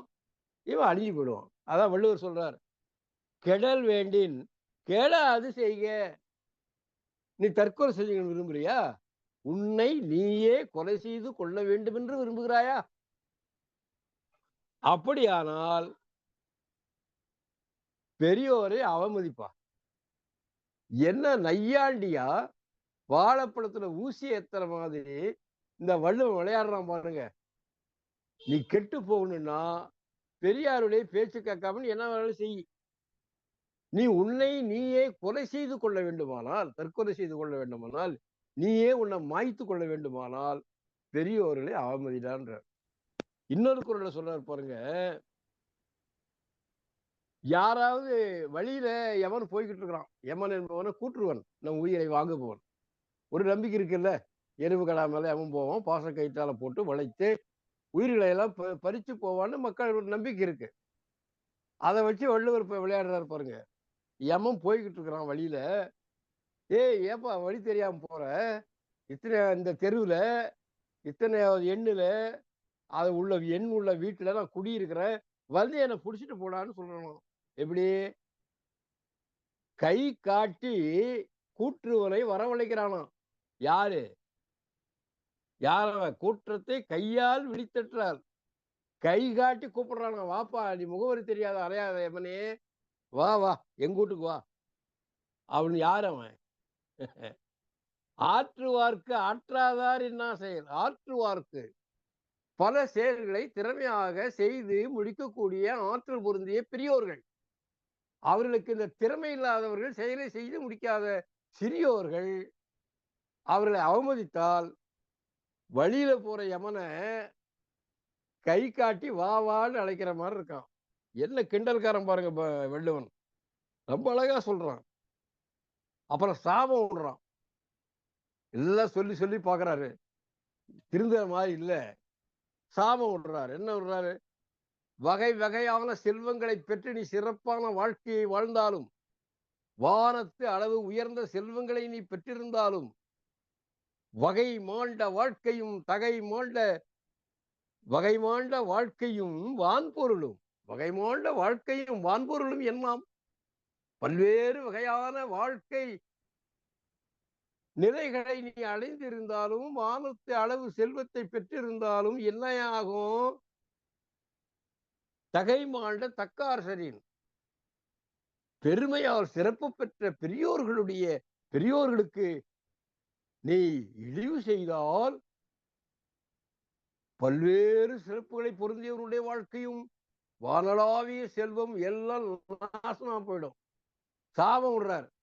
சொல்லி சொல்லி பாக்குறாரு, இவன் கேட்கல. அப்புறம் கடைசியில திட்டுறாரு, டேய் எமனை கை காட்டி அழைக்காத, நீ அடிஞ்சு போகணும்னு நினைக்காத, நீ உன்னையே கொலை செய்து கொள்ள வேண்டும் நினைக்காதே, உன்னுடைய பல்வேறு வகையான சிறப்பு பொருந்திய வாழ்க்கையும் வானளாவிய செல்வமும் அழிந்து போக வேண்டும் என்று சொன்னால் பெரியோரை அவமதிச்சா போகுன்றார், திட்டுறார். அப்பா, இன்னொரு இடத்துல கோவமா பொத்துக்கிட்டு வருது பாரு வள்ளுவருக்கு. மலையளவு பெருமை மிக்க பெரியோர்களை பார்த்து அவரை நீ குறைவாக மதிப்பிட்டாயானால் இவன் மட்டும் அழியறது இல்லைங்க, இவன் குடும்பமே சேர்ந்து அழியுமா, குடியோடு. மாய்வர் இந்த உலகத்தில் எப்பொழுதுமே அழியாத நிலையான செல்வத்தையும் வாழ்க்கையும் பெற்றிருப்பவராக இருந்தாலும் கூட குடும்பத்தோடு அழிஞ்சு போடுவேன்றார். மிகச்சிறந்த பெரிய துணைவர்களை நீ பெற்றிருந்தாலும் கூட தப்பி பிழைக்க முடியாதுப்பா, உயிர் தப்பி பிழைக்க முடியாது. எப்போ? சிறந்தமைந்த சீரார் செறின், சிறந்தமைந்த சீரார், மிகவும் சிறந்த கொள்கையினை உடைய, பண்பினை உடைய, ஒழுக்கத்தினை உடைய, அறிவினை உடைய பெரியோர்களை நீ வெகுண்டால் உனக்கு எவ்வளவு பெரிய இராணுவமே பக்கத்துல இருந்தா கூட நீ அழிஞ்சு போடுவ. மிக அருமையாக 10 குறள்களுக்கும் தன்னுடைய வாழ்க்கை அனுபவங்களோடு, அருமையான பௌத்த ஜென் கதைகளோடு, மிக அருமையான மேற்கோள்களோடு சிறப்பாக செய்து முடித்த சகோதரி கோகிலா அவர்களுக்கு என்னுடைய அன்பான வாழ்த்துக்களையும் வணக்கத்தையும் தெரிவித்துக் கொள்கின்றேன். இப்படிப்பட்ட இந்த திருக்குறளின் பெருமையை இந்த தமிழகம் முழுவதும், உலகம் முழுவதும் உள்ள தமிழருக்கெல்லாம் எடுத்துச் செல்லுகின்ற மிகப்பெரிய சீரிய கூறிய பணியை மேற்கொண்டிருக்கின்ற தமிழ்நாடு கலை இலக்கிய பெருமிடத்திற்கும் அதன் பொதுச் செயலாளர் நம்முடைய அன்பிற்குரிய பேரன்பிற்குரிய பெருமதிப்பிற்குரிய அரபு அவர்களுக்கும், அவருடைய அன்பு கட்டளையை மேற்கொண்டு செயல்படுகின்ற இலக்கிய குழுவினருக்கும், அதனுடைய நெறியாளர்களுக்கும், அதனுடைய பின்னூட்டம் செல்பவர்களுக்கும் எல்லோருக்கும் என்னுடைய அன்பும் வாழ்த்துக்களும் நன்றியும் சொல்லுகிறேன். நன்றி, வணக்கம். நன்றி கவிஞரே. அதுல குறிப்பா நீங்க சொன்னல எனக்கு ரொம்ப பிடிச்ச வரி, பெரியாரை பிழைத்தல் என்பது தற்கொலைக்கு தன்னைத்தானே தற்கொலை செய்து கொள்வதற்கு சமம் என்கிற அந்த வரிகள்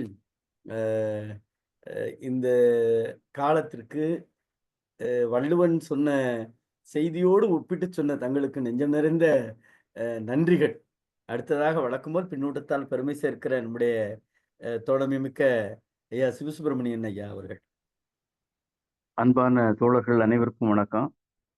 இன்னைக்கு ஒருத்தர் முற்றோதல் ஆஸ்மிதா செய்யும் போது ஒருத்தர் சொன்னாரு கேட்கலையே அப்படின்னு. எனக்கும் கொஞ்சம் கேட்கல. அது ஏதோ இப்ப இணைய பிரச்சனை. அவருக்கு வாழ்த்துக்களும் பாராட்டுகளும்.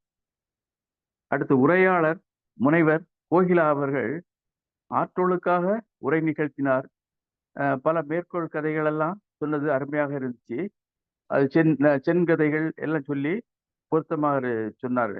அவருக்கும் பாராட்டுகளும் வாழ்த்துக்களும். இந்த 1வது குறள் ஆற்றுவார் ஆற்றல் நிகழாமை. அதே மாதிரி 3வது குறள் கெடல் வேண்டின் கேளாது செய்க. இந்த குறள்கள் எல்லாம் குறள்களில் எல்லாம் பொதுவாக திருவள்ளுவர் பெரியாரை இகழ்ந்தால், மதிக்காவிட்டால், அவமானம் செய்தால் துன்பம் சேரும்னு பொதுவா சொல்றாரு. அது நல்லா இருக்கு. அடுத்து 9வது குறள் ஏந்திய கொள்கையார் சீரின் இடைமுறிந்து வேந்தனும் வேந்தும் கெடும். இது வேற எங்கேயும் போக வேண்டாம். இந்த கண்ணகி கோபத்தால் பாண்டிய நெடுஞ்செழியன் ஆட்சி இழந்து அழிந்தான் அப்படின்னு அது அந்த கதை இந்த குறளுக்கு ரொம்ப பொருத்தமா இருக்கும். பிறகு இன்னைக்கு திருவள்ளுவரா இப்படி குறள் எழுதியிருக்கிறாரு அப்படின்னு ஒரு 3 குறளை எனக்கு ரொம்ப வியந்து பார்த்தேன். பல உரையாளர்களின் உரைகளை எல்லாம் படித்தேன். இருந்தாலும் எல்லாரும் அந்த போட்ட விதை தானே முளைக்கும். எல்லாரும் அதை அப்படியே சொன்னாங்க. ஆனா இன்னைக்கு உரையாளரும் மேனாள் பொதுச் செயலாளரும் அதில் லாபகமாக கடந்து சென்று விட்டார்கள். அது அந்த 3 குறளை சொல்லுதேன். 2வது குறள் பெரியாரை பேணாது ஒழுகின் பெரியாரால் பேரா இடும்பை தரும். பேரா இடும்பை தரும். அந்த பெரியாரை பிழைத்தால், பெரியாரை மதிக்காதவங்களை அவர்கள் வாயிலாகவே தவிர்க்க முடியாத துன்பங்கள் நேரும் அப்படின்னு சொல்றாப்ல. இதே திருவள்ளுவர் இன்னா செய்தாரே ஒருத்தல் அவர்னால நன்மையும் செய்து விடல்னு சொல்லியிருக்காரு. பெரியவங்க எப்படி துன்பம், பெரியவர்களால் எப்படி துன்பம் நேரும் அப்படிங்கிற எனக்கு ஒரு ஐயம். அதாவது இப்போ நான் சில நாட்களை பார்த்துக்கிட்டு வரேன். ஒவ்வொரு குறளுக்கும் புதிய புதிய பொருளை சொல்லுகிறார்கள். இவங்க நம்ம பின்னூட்டம் அளிப்பவர்களே உரையாசிரியர்களாக மாறிவிடலாம் போல தோன்றுகிறது. இந்த ஒரு 3 குறளுக்கும் விளக்கம் சொன்னா, ஆனா அது எல்லா உரையாசிரியர்களும் அதே மாதிரி தான் சொல்லியிருக்காங்க. அதே மாதிரி 7வது குறள் வகைமாண்ட வாழ்க்கையும் வான்பொருளும் எல்லாம் தகைமாண்ட தக்கார் சரி பண்பாட்டு தகுதி மிக்க சான்றோர் சீறினால். சான்றோர் எப்படி கோவப்படுவாங்க, சீறி எழுந்தால் அப்படின்னு இருக்கு. இது ஒரு ஒரு நெருடலான இடமாக எனக்கு தெரிகிறது.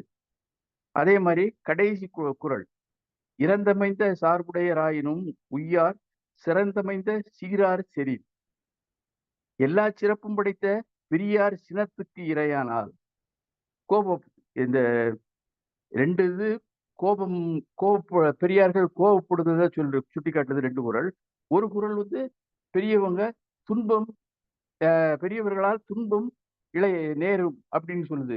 இந்த 3 குறளும் கொஞ்சம் எனக்கு திருவள்ளுவர் எப்படி இப்படி எழுதியிருக்கிறார். ஆனா எல்லா உரையாசிரியர்களும் இதுக்கு பொருத்தமா இப்படித்தான் உரை எழுதியிருக்காங்க. நம்ம உரைப்பொழிவாளரும் மேனாள் பொதுச்செயலாளரும் அதை லாபகமா கடந்து போயிட்டாங்க. அப்படி அது அந்த செரின் அப்படிங்கிறதுக்கு, அந்த இடும்பை அப்படிங்கிறதுக்கு பொருள் நேரடியா சொல்லாம லாபகமா கடந்து போயிட்டாங்க. இதை இப்ப நல்லாசிரியர் பெருந்தகை நாகராஜன் அவர்கள் சொன்னாலும் சரி, யார் சொன்னாலும் சரி, இது வந்து கொஞ்சம் பல உரையாசிரியர்களும் இது அப்படியே தான் எழுதியிருக்காங்க. இது கொஞ்சம் நெருடலா இருக்கு. மற்றபடி பெரியாரை பிழையாமல் இருப்பது நல்லது அப்படிங்கிறது கருத்தை வலியுறுத்தி திருவள்ளுவர் கூறியிருக்கார் அந்த 10 குறள்கள்லையும். இத்துடன் என்னுடைய பின்னூட்டத்தை நிறைவு செய்து கொள்கிறேன். வாய்ப்புக்கு நன்றி, வணக்கம். நன்றி தோழமையே, மிக்க மகிழ்ச்சி. வேற யாராவது பின்னூட்டம் தரீங்களா? வேற யாராவது பின்னூட்டம்? இல்லைன்னா நிறைவு பின்னூட்டம் போயிடலாம். வேற யாரும் பின்னூட்டம் தரீங்களா? நிறைவு பின்னூட்டம் போறேன். ஐயா நான் சொல்றேன் ஐயா. ஆமா சகோதரி, நல்லாசிரியரே ரேவதி அம்மா. அனைவருக்கும் என் வணக்கத்தை தெரிவித்துக் கொள்கிறேன். மாணவி ஆஷ்மிதா அவர்களுக்கும் கோயிலா அம்மையார் அவர்களுக்கும் என்னுடைய வாழ்த்துக்களை தெரிவித்துக் கொள்கிறேன். இன்றைய அதிகாரம் பெரியாரை பிழையாமை அதிகாரம் மிக அருமையான ஒரு நிறைய செய்திகளை நமக்கு தருவனவாக இருந்தது. பெரியார இகழ்ந்தாதான் அவங்க வந்து நமக்கு சாபம் தருவாங்க அப்படிங்கிற மாதிரி தான் சொல்றாங்க. அவங்களை இகழ்றவங்களுக்கு தான் கோபமே வரும் அப்படிங்கிற மாதிரி. பெரியாரை இகழ்தல் கூடாது, பெரியாரை அவமதித்தால் நீங்காத துன்பம் வரும், பெரியாரை அவமதித்து நடப்பவன் தான் கெடுதலை விரும்புபவன் ஆவான் அப்படின்னு எல்லாம் ஒன்னொன்னும் சொல்றாங்க. இதுக்கு ஒரு சின்ன ஒரு இந்த 891வது குறள் பார்த்தீங்கன்னா, அதுல ஒரு பணக்கார இளைஞன் ஒருத்தன் விலையுயர்ந்த கார் ஒன்று வாங்கி மேடு பள்ளத்துலலாம் வேகமா ஓட்டிகிட்டே போயிருந்திருக்கான். ஒரு இடத்துல அது நின்றுச்சு காரு. அந்த பாதையில நிறைய பேர் போக வர இருந்திருக்காங்க. என்ன ஏது அப்படின்னு கேட்க யாரும் கேட்கல. இவனும் யார்கிட்டையும் எதுவுமே சொல்லலை. அப்போ ஒரு வயதான முதியவர் வந்து, என்னப்பா என்ன செய்தி என்ன ஏதுன்னு கேட்டிருக்காப்ல. இவனுக்கு கடுப்பா வந்ததாம். எத்தனையோ பேர் போனாங்க, பேசாம போனாங்க. இந்த கிழவருக்கு என்ன தெரியும், இந்த ஆள் வந்து இப்படி கேட்டிருக்காப்ல அப்படி இப்படின்னு சொல்லிட்டு, சரி இருந்தாலும் பரவாயில்ல சொல்லுவோம் அப்படின்னு இந்த மாதிரி இன்ஜின் இதாகிடுச்சு அப்படிங்கும். அவர் ஒரு குறிப்பிட்ட இடத்த சொல்லி அந்த இடத்துல அந்த இதை அந்த இடத்துல இருக்கக்கூடிய அந்த மெஷினை சரிபாரு அப்படி சொல்லவும் அது கரெக்டாக சரி செஞ்சு நல்லா வந்துருச்சாமா. அப்புறம் தான் அவரை கேட்டால் யாருன்னா, இந்த வண்டியை செஞ்ச ஹென்ரி ஃபோர்டே நான் தான் அப்படின்னு சொல்லி சொன்னாப்லையாம். அப்போ ஆளுகளை வந்து அவங்களுடைய தோற்றத்தை கண்டு நம்ம எடை போடக்கூடாது அப்படிங்கிறது அது.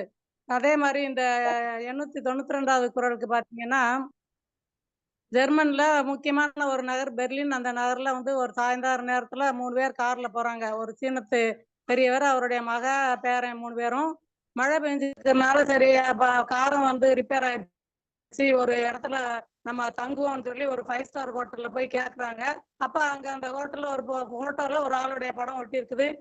இவங்க 3 பேரும் காலில் சேரோட போனதுனால கால் தகுதி ஆயிடுச்சு அப்படின்னு சொல்லி அந்த ஹால் ஒரு மாதிரி ஆயிடுச்சுன்னா அவங்க இடம் இல்லைன்றாங்க இங்க வந்து. அப்ப அவர் சொல்றாரு, அவருடைய அந்த பெரியவருடைய எளிமையான தோற்றத்தை பார்த்துட்டு, இவர் எல்லாம் இந்த ஹோட்டல்ல தங்குறதுக்கு அவருக்கு எல்லாம் வசதி இருக்குதா என்ன ஏதுன்னு அந்த மாதிரி இளக்காரமா எடை போட்டுறாங்க. இடம் இல்லை, நீங்க போகிற இடத்த காலி பண்ணுங்க அப்படின்னு சொல்லி அந்த சிப்பந்திகள் விரட்டவும், அவர் என்ன செய்யறாருன்னா ஒரு ஆளுக்கு ஃபோன் பண்றாரு. ஃபோன் பண்ண கொஞ்ச நேரத்துல அந்த போட்டோல இருந்த மனிதன், அந்த மனிதனே வாராரு அங்க அந்த இடத்துக்கு காரை ஓட்டிட்டு வந்துட்டு, இந்த எளிய மனிதரை பார்த்து கை குலுக்குனாராம். கை குலுக்கிட்டு அந்த இருக்கிற சிப்பந்திகள்கிட்ட எல்லாம் சொல்லியிருக்காரு, இன்னையில இருந்து இவர் தான் இந்த ஹோட்டல் முதலாளி, இப்பதான் கொஞ்ச நேரத்துக்கு முன்னாடி வாங்கிட்டாரு இந்த ஹோட்டல்ல அப்படி சொல்லி சொன்னாப்லையாம். பெரியாரை நம்ம வந்து இகழ்ந்தா அவங்களால துன்பம் வரும்னு. இப்ப அவ்வளவு நேரம் அவமரியாதை செஞ்ச அந்த ஆளுகளுக்கு இவர் தான் முதலாளின்னா அவர் மனசுக்குள்ள நம்மளை என்னென்ன செய்வாரோ ஏது செய்வாரோ அப்படிங்கிற ஒரு பயம் தன்னால வரும். ஆக இது ஒரு அருமையான பெரியார் நம்ம இழந்த பிறகுதான் நமக்கெல்லாம் வீட்டில் இருக்கிற பெரியார்களுடைய நம்ம விட்டுட்டோமே அப்படிங்கிற மாதிரி அந்த ஒரு எண்ணம் வரும். அப்போ இப்போ இருக்கிற பிள்ளைகளுக்கு நம்ம அந்த மாதிரி பெரியவங்க கதையெல்லாம் சொல்லி அந்த அம்மா சொன்ன மாதிரி முதியோர் இல்லத்தெல்லாம் காமிச்சாங்கன்னா பிள்ளைகளுக்கு ஒரு நல்ல கூறுபாடு வரும் என்று என்னுடைய கருத்து. வாய்ப்புக்கு நன்றி. வணக்கம். நன்றி தோழமையே, மிக்க மகிழ்ச்சி. அடுத்தாக நிறைவு பின்னூட்டமாக நல்லாசிரியர், தமிழாசிரியர் முனைவர் தி. க. நாகராஜன் ஐயா அவர்கள். மன்றத்தை மகிழ்வோடு மகிழ் மாலை நேரத்தில் வணங்குகின்றேன். ஒன்று உள்ளது நிச்சயப்படுகிறது. இந்த மன்றம் விழுப்புரம் மாவட்டத்தை சுற்றியே இயங்கிக் கொண்டிருக்கிறது. பாவேந்தருடைய நிழலுக்கே தான் விரும்பிக் கொண்டிருக்கிறது. எப்படி மிக நேர்த்தியாக சொன்னார் விழுப்புரம் கல்லூரிகள் போன்ற ஒருங்கிணைப்பாளர் திருவாளர் முருகன் பெருந்தகை சொல்லுகிற பொழுது விழுப்புரம் மாவட்டத்தை சார்ந்திருக்கிற திருக்குறள் ஈடுபாட்டை மேற்கோள் காட்டிய பொழுது மகிழ்ச்சி அடைந்தேன். நான் உண்மையிலேயே பெரியாரை துணைக்கோடல் என்கிற அதிகாரத்தோடு நின்றிருந்தால் எனக்கு இப்படிப்பட்ட அறிவுரை இன்றைக்கு கிடைத்திருக்காது. மிக நேர்த்தியான அறவுரையை தருகிற பெரியோரை துணைக்கோடல் என்பது மட்டுமல்ல, பிழையாமை மிக தேவை என்பதை மிகச் சிறப்பாகவே சீரிய முறையிலே எடுத்து அருளினார்கள் என்றே சொல்ல வேண்டாம். ஏனென்றால் இருளினார் நெஞ்சத்திற்கு மருளற செய்தலே திருக்குறளின் மாண்பென்றால் இன்றைக்கு சகோதரி அருளினார் என்றே சொல்ல வேண்டாம். அதே நேரத்தில் இன்னொன்றை சொல்ல வேண்டாம். சிவசுப்பிரமணியம் பெருந்தகை இடும்பை என்பதை பேராய் இடும்பை என்பானேன் என்று கேட்டார். யார் ஒருவருமே நோய் செய்தார் நோய் மேலவாம். அதே நேரத்தில் இன்னொன்றை சொல்வார், நோயின்மை வேண்டுபவர் நோய் செய்வது இல்லை. ஆனால் அது அறியாமல் சகோதரி குறிப்பிட்டது போல பெர்லினே நிகழ்ந்த ஒரு மாபெரும் நிகழ்வு எங்கள் பகுதியிலேயும் உண்டு. அவர் சாதாரண பைத்தியம்தானே என்று அவரை ஏற்றாம விட்டு விட்டார்கள். ஆனால் தொடர் வண்டியை அவர் கைகளை காண்பித்து தன்னுடைய மீவியற்கை திறத்தினாலே நிறுத்தி காண்பித்தார். அப்பொழுதுதான் உணர்ந்தார்கள் உருவு கண்டு எல்லாமை வேண்டும். ஆனால் எப்பொழுதுமே குருத்தோலை சிரிப்பது இயல்புதானே. பழுத்தோலையை பார்த்து குருத்தோலை சிரிக்கத்தான் செய்யும். மிக சரியான சாடலாக கவீந்திர பாரதி ஐயா குறிப்பிட்டார்கள், மனித வாழ்க்கையிலே இந்த திருக்குறள் நிறையவே கருத்துக்களை தேடலோடு நிறுத்தாமல் சாடலாக தருவதுதான் நம் அறிவிற்கு கூடல் என்று குறிப்பிட்டார். அதனால இவ்வாறு சொல்லுகிறேன், ஒருவர் கெடல் வேண்டின் பெரியோரை விட்டு விடுக. அது மன்னனாகவே இருந்தாலும் சரி. மன்னன் கவிகை கீழ் தங்க வேண்டுமானால் செவி கைப்ப சொற்பொறுக்க வேண்டும். சகோதரி மிக நேர்த்தியாக ஔவையார் சந்து செய்வித்ததையும் தூதிலே சென்று ஓதியதையும் மன்னர்க்கு அறிவுரை சூட்டியதையும் நேர்த்தியாகவே சுட்டி காட்டினார், தொட்டு காட்டினார், இட்டு காட்டினார். அதே நேரத்தில் நாம் நம்முடைய வாழ்நாளிலே இடும்பை பேராது அடைய வேண்டுமேயானால் பெரியோர்களை பழித்தும் இழித்தும் மொழிந்தும் கிடக்கலாம். ஆனால் அது வாழ்க்கை அன்று.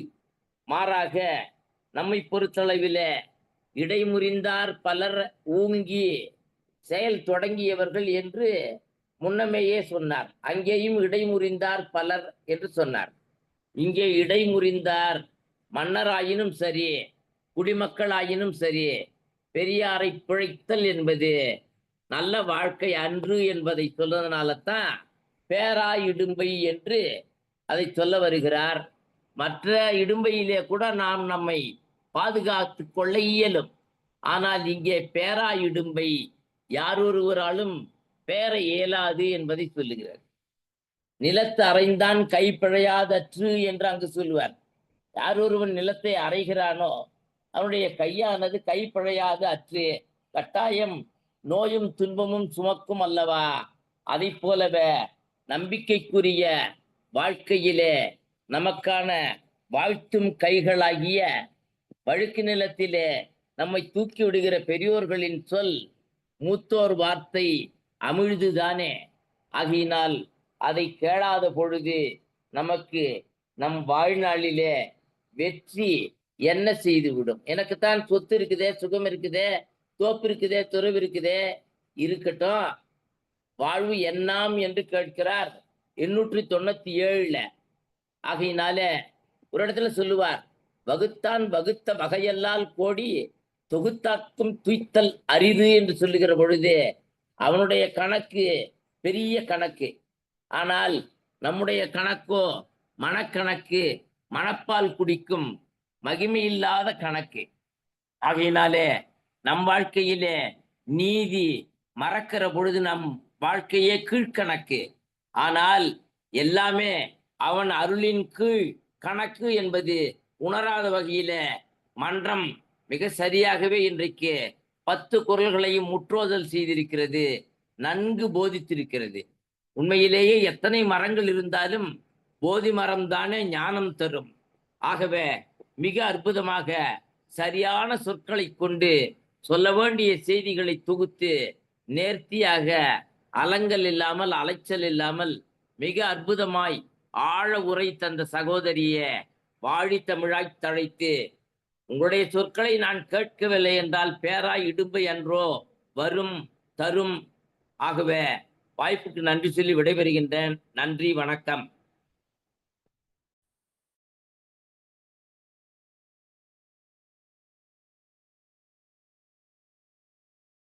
நன்றி நல்லாசிரியர் பெருமகனாரே.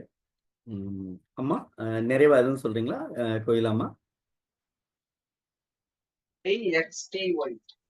இல்லைங்க, வாய்ப்புக்கு ரொம்ப நன்றிங்க. நன்றி. நல்லதொரு வாய்ப்பு வழங்கியமைக்கு ரொம்ப நன்றிங்க.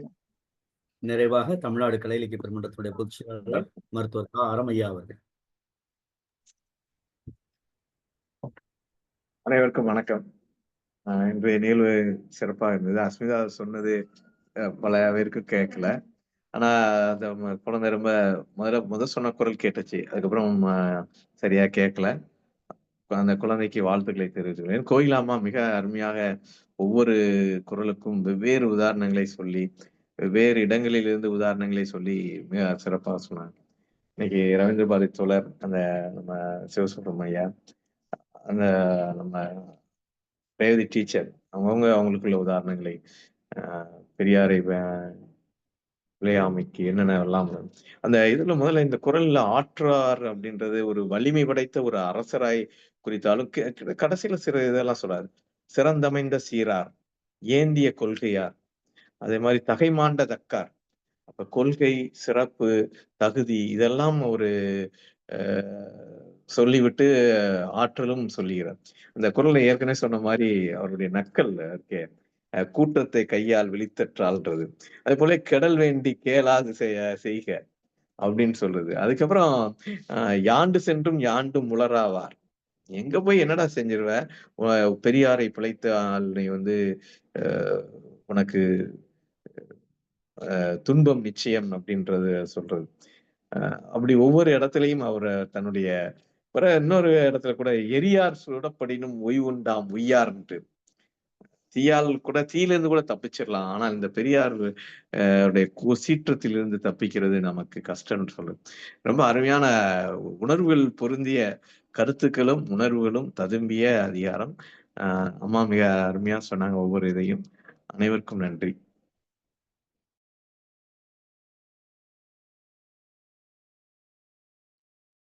நன்றி பொதுச் செயலாளரே. பொதுச் செயலாளருக்கு இன்னொரு சிறப்பு, அன்னைக்கு நேற்றைய தினம் சென்னை பல்கலைக்கழகத்துல தோழர் ஜீவா குறித்த உரை நிகழ்த்தினார்கள். அதை முகநூலிலே நேரடியாக அந்த பல்கலைக்கழகம் ஒளிபரப்பு செய்தார்கள். அதை பார்ப்பதற்கான வாய்ப்பு கிடைத்தது, மிக்க மகிழ்ச்சி. தோழர் சாந்திய அவங்க தான் மருத்துவர், அவங்க தான் பகிர்ந்திருந்தாங்க. நல்லா இருந்தது.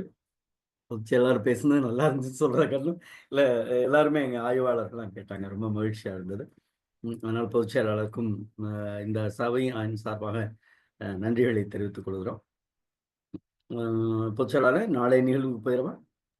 ஐயா அறிவிச்சிடலாம். நன்றி பொதுச் செயலாளர். நாளைய தினம் அதிகாரத்தை நம்மோடு சொல்லுவதற்காக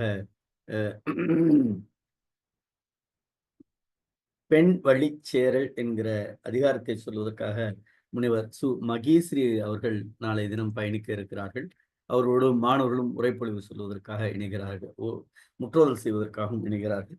அத்துணை பேரும் இதுல பங்கெடுக்க வேண்டும். குறிப்பாக நம்ம நேற்றைய தினமே அறிவிச்சது மாதிரிதான் இன்னமும் 4 அதிகாரங்கள் மட்டும்தான் பெயர் குறிப்பிடாமல் இருக்கிறது. அது ஒருவேளை இனிமேல் யாராவது அதிகாரம் சொல்ல விரும்புகிறோர் உரிய வழியாக, ஏன்னா பொதுச் செயலாளர் நிறுத்தி வைங்க பார்ப்போம் அப்படின்னாங்க. அதனால யாராவது வேண்டும் என்றால் பொதுச் செயலாளரோ அல்லது என்னிட நாளே நாள் மட்டும்தான் இருக்கு. மற்றபடி முழுமையாக நம்முடைய நிறைவு நாள் பார்த்தீங்கன்னா ஏப்ரல் 9ஆம் தேதி நிறைவு நாள், அது வரையும் இருக்கிறது. அவை பொதுமக்கள் நம்முடைய இலக்கிய ஆளுமைகள் அத்தனை பேரும் இதில் கலந்து கொண்டு இன்னமும் கூடுதலாக நாம் எதிர்பார்க்கிறோம். ஐயா நாகராஜனையா ஏதோ சொல்றீங்க, சொல்லுங்க ஐயா. இன்னொரு வாய்ப்பு கிடைக்குமா ஐயா? ஐயாவுக்கான்னு கேட்டேன். ஆமாங்க ஐயா, நான் முதல்ல அரங்கேறும் போது யாருமே இல்லைங்க ஐயா, இன்றைக்கு எல்லாம் விடுப்புல இருந்தாங்க ஐயா.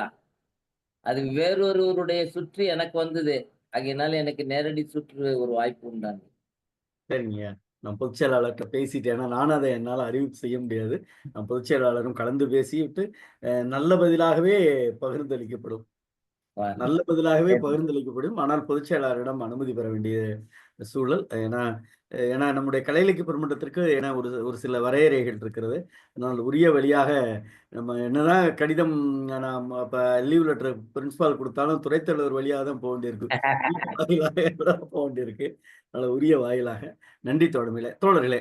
அத்தனை பேருக்கும் மிக்க மகிழ்ச்சி. குறிப்பாக இன்றைக்கு உரைப்பொழிவு செய்த பேராசிரியர் முனைவர் சி கோகிலா அவர்களுக்கு தமிழ்நாடு கலை இலக்கிய பெருமன்றம் நெஞ்சநேர்ந்த வாழ்த்துக்களை சொல்லி நீங்கள் தினமும் இணைய வேண்டும் என்கிற வேண்டுகோளையும் வைக்கிறோம். ஏன்னா முனைவர் மகாராஜன் ஐயாட்ட நம்ம சொன்னோம், அந்த தினமும் இணைகிறாங்க, ரொம்ப மகிழ்ச்சி. முனைவர் பொற்குடி அம்மா சொன்னோம், தினமும் இணைகிறாங்க. அதுபோல அம்மா அவர்களும், ஏன்னா நல்ல கருத்துக்களை பகிர்கிற பேராசிரியர்கள், குறிப்பாக சமூகத்தினுடைய சிந்தனை இருக்கிற அல்லது தன்னுடைய இலக்கியத்தை சமூகத்தோடு பொருத்தி பார்க்கிற பேராசிரியர்கள் இதில் இணைவது, இலக்கிய ஆளுமைகள் இணைவது, ஆசிரியர்கள் இணைவது நாம் பெருமையாகவே பார்க்கிறோம். நீங்கள் தினமும் இணைய வேண்டும் என்று சொல்லி முற்றுதல் செய்த அருமை மாணவிக்கும், அவங்க பேசும்போது அவங்க தங்கச்சி அவங்கள நம்மளை காட்டலாம் அவ்வளோ அழகா ரசிச்சாங்க. அதுல ஒரு சிரிப்பு, அது ஒரு புன்னகை, அது ரொம்ப அந்த காட்சி இன்னமும் கண்களில் பிம்பமாகவே நிற்கிறது. இருவருக்கும் வாழ்த்தை சொல்லி தோழர்களை நாளை தினம் இரவு 8 மணிக்கு தமிழ்நாடு கலை இலக்கிய பெருமன்றம் நாளும் ஒரு அதிகாரம் என்கிற தலைப்பின் கீழ் உங்களோடு தொடர்ந்து பயணிப்போம். நன்றியும் வாழ்த்துக்களும். நன்றி தோழர். நன்றிங்க. ஐயா, என்னுடைய தோழர் இத்தாலியில இருந்து இன்னைக்கு இதுல கலந்துருக்காங்க ஐயா, கற்பக செல்வின்னு. என் பேர் என்னம்மா? கற்பக செல்வி பொன்னம்பலனார். நன்றி அம்மா. தினமும் இணையுமாறு வேண்டுகோள் விடுக்கிறோம். நன்றி. நீங்க ரொம்ப நாளைக்கு அப்புறம் இன்னைக்கு இணைஞ்சிருக்காரு.